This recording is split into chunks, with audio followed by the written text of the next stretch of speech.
সুদূর লন্ডন থেকে ভাইয়ের লাশের খোঁজে বাংলাদেশে এসেছেন আফগান নাগরিক মোহাম্মদ ইরি।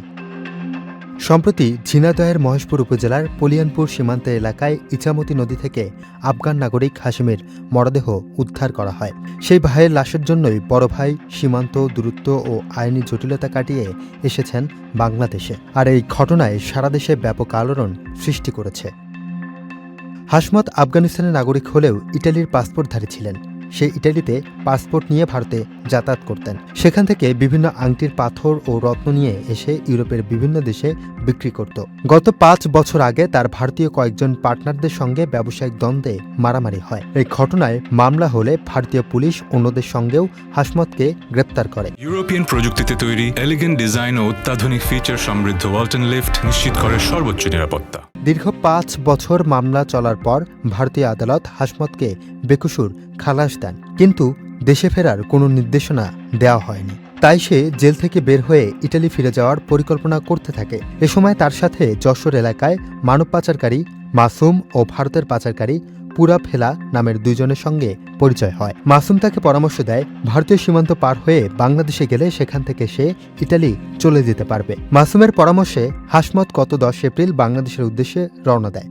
পরে 11 ও 12 এপ্রিলের দিকে সে আমেরিকার প্রবাসী ভাই ইরাকে ফোন করে জানায় সামনে একটি নদী রয়েছে, নদীটির নাম ইছামতি। এটা পার হলেই তিনি বাংলাদেশে প্রবেশ করতে পারবেন এবং নিরাপদে চলে যাবেন। একসময় সীমান্তে মানব পাচারকারী কথিত মাসুম ও পুরাব হেলার সাথে আমেরিকা প্রবাসী ভাইয়েরও কথা হয়। মোহাম্মদ ইরার ভাষ্যমতে কিছুক্ষণ পর ভাইয়ের সঙ্গে তার যোগাযোগ বিচ্ছিন্ন হয়ে যায়। তিনি একসময় মাসুমের ফোনও বন্ধ পায়।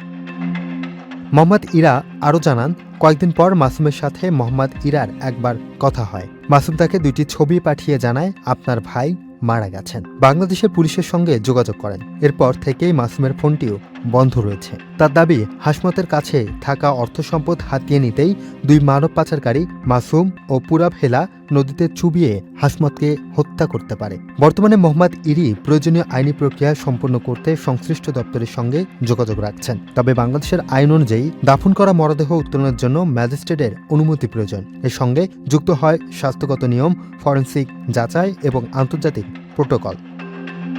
আর যেহেতু এটি একজন বিদেশি নাগরিকের মরদেহ, তাই যুক্ত হয় সংশ্লিষ্ট দেশের দূতাবাসের অনুমোদন, স্বরাষ্ট্র মন্ত্রণালয়ের অনুমতি এবং পররাষ্ট্র মন্ত্রণালয়ের কূটনৈতিক ক্লিয়ারেন্স। তবে মৃত আফগান নাগরিক হাশমত কিভাবে মারা গেছেন তা এখনও সঠিকভাবে তথ্য জানা যায়নি।